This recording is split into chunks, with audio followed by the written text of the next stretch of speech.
नमस्कार दोस्तों, स्वागत है आपका हमारी चैनल में। आज आपके समझ श्री कृष्ण ने कहा था ऐसा होगा कलयुग, इसकी कथा आपकी समझ प्रस्तुत कर रही हूँ। सतयुग में शिव, त्रेता में राम, द्वापर में श्री कृष्ण और कलिक काल में भगवान बुद्ध और हिंदू धर्म के केंद्र में है। लेकिन श्री कृष्ण के धर्म को भूत, वर्तमान और भविष्य का धर्म बताया गया है। श्री कृष्ण का जीवन ही हर तरह से शिक्षा देने वाला है। महाभारत और गीता विश्व की अनुपम कृति है।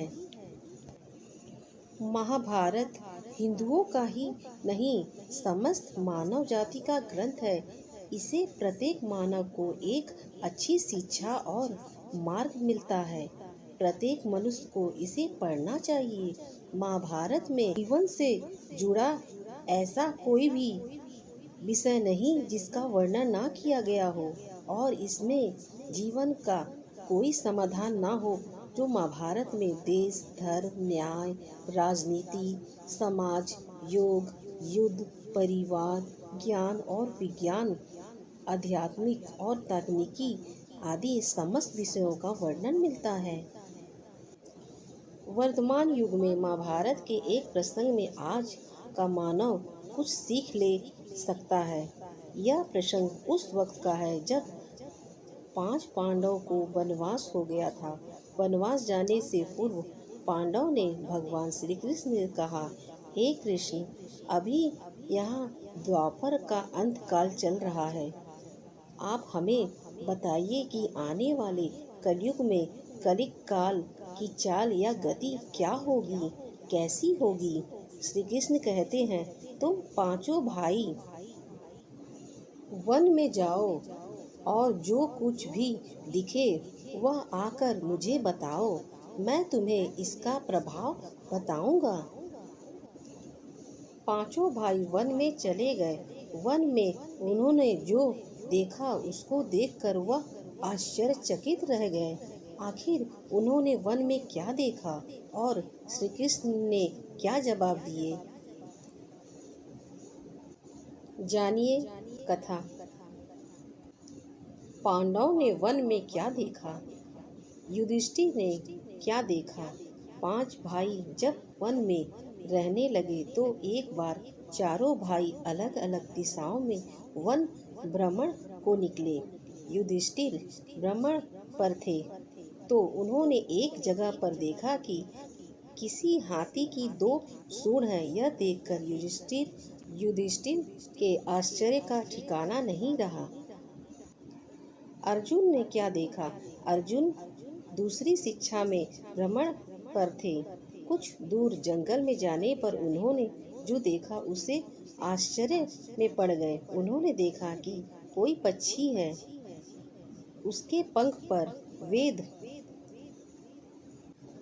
वेद की ऋचाएं लिखी हुई है, पर वह पक्षी मुर्दे का मांस खा रहा है। भीम ने क्या देखा, दोनों भाइयों की तरह भीम भी भ्रमण पर थे। भीम ने जो देखा वह भी आश्चर्यजनक था। उन्होंने देखा कि गाय ने बछड़े को जन्म दिया। जन्म के बाद वह बछड़े को इतना चाट रही है, बछड़ा लहूलुहान हो गया। सहदेव ने क्या देखा, सहदेव जब भ्रमण पर थे तो उन्होंने देखा, वह आश्चर्य से चकित रह गए। 6-7 कुएं हैं और आसपास के कुओं में पानी है, किंतु बीच का कुआं खाली है। बीच का कुआं गहरा है, फिर भी पानी नहीं है। उन्हें यह देखकर घोर आश्चर्य हुआ, ऐसा कैसे हो सकता है। नकुल ने क्या देखा, नकुल भी भ्रमण पर थे और उन्होंने भी आश्चर्यजनक घटना देखी। नकुल ने देखा कि एक पहाड़ के ऊपर से एक बड़ी सी शिला लुढ़कती हुई आती है और कितने ही वृक्ष से टकराकर उनको नीचे गिराते हुए आगे बढ़ जाती है। विशाल काया वृक्ष भी उसे रोक ना सके। इसके अलावा वह शिला कितनी भी अन्य शिलाओं से के अन्य शिलाओं के साथ टकराई पर फिर भी वह रुक नहीं सकी। अंत में एक अत्यंत छोटे पौधे का स्पर्श होते ही वह स्थिर हो गई। अब हम जानते हैं श्री कृष्ण भगवान ने पांडव से क्या कहा। 5 भाइयों ने अपने देखे गए दृश्य की चर्चा की और शाम को भगवान श्री कृष्ण को अपने अनुभव सुनाए। सबसे पहले युधिष्ठिर ने कहा कि मैंने तो पहली बार 2 सूंड वाला हाथी देखा। यह मेरे लिए बहुत ही आश्चर्यजनक था। तब श्री कृष्ण कहते हैं, हे धर्मराज, अब तुम काली काल की सुनो। काली युग में ऐसे लोग का राज होगा जो दोनों ओर से शोषण करेंगे, बोलेंगे कुछ और, करेंगे कुछ और, मन में कुछ और कर्म कुछ और। ऐसे ही लोग का राज होगा। इससे तुम पहले राज कर लो। दूसरा, अर्जुन ने अपनी आश्चर्य की बात बताई। युधिष्ठिर के बाद अर्जुन ने कहा कि मैंने जो देखा वह तो इससे भी कहीं ज़्यादा आश्चर्य था। मैंने देखा कि एक पक्षी के पंख पर वेद की ऋचाएं लिखी हुई है और वह पक्षी मुर्दे का मांस खा रहा है। तब श्री कृष्ण कहते हैं, इसी प्रकार कलयुग में ऐसे लोग रहेंगे जो बड़े ज्ञानी और ध्यानी कहलाएंगे। वे ज्ञान की चर्चा तो करेंगे लेकिन उनके आचरण राक्षसी होंगे। बड़े पंडित और विद्वान कहलाएंगे किंतु वे यही देखते रहेंगे कि कौन सा मनुष्य मरे और हमारे नाम से संपत्ति कर जाए। हे अर्जुन, संस्था के व्यक्ति विचारेंगे कि कौन सा मनुष्य मरे और संस्था हमारे नाम से हो जाए। हर जाति धर्म के प्रमुख पद पर बैठे विचारेंगे कि कब किसका श्रद्धा हो, कौन कब किस पद से हटे और हम उस पर चढ़ें। चाहे कितने भी बड़े लोग होंगे किंतु उनकी दृष्टि तो धन और पद के ऊपर, मांस के ऊपर ही रहेगी। ऐसे लोग ही बहुत होंगे। कोई विरल ही संत पुरुष होगा। भीम ने जो देखा उसका जवाब। अर्जुन के सवाल के जवाब के बाद भीम ने अपना अनुभव सुनाया। भीम ने कहा कि मैंने तो देखा कि गाय अपने बछड़े को इतना चाटती है कि बछड़ा लहूलुहान हो जाता है। तब श्री कृष्ण कहते हैं, कलिक युग का मनुष्य शिशुपाल हो जाएगा। कलिक युग में बालकों के लिए ममता के कारण इतना करेगा कि उन्हें अपने विकास का अवसर ही नहीं मिलेगा। मोह माया में ही बर्बाद हो जाएगा। किसी का बेटा घर छोड़कर साधु बनेगा तो हजारों व्यक्ति दर्शन करेंगे, किंतु यदि अपना बेटा साधु बनता होगा तो रोएंगे कि मेरे बेटे का क्या होगा। इतनी सारी ममता होगी कि उसे मोह माया और परिवार में ही बांध कर रखेंगे और उसका जीवन वहीं खत्म हो जाएगा। अंत में बेचारा अनाथ होकर रह जाएगा।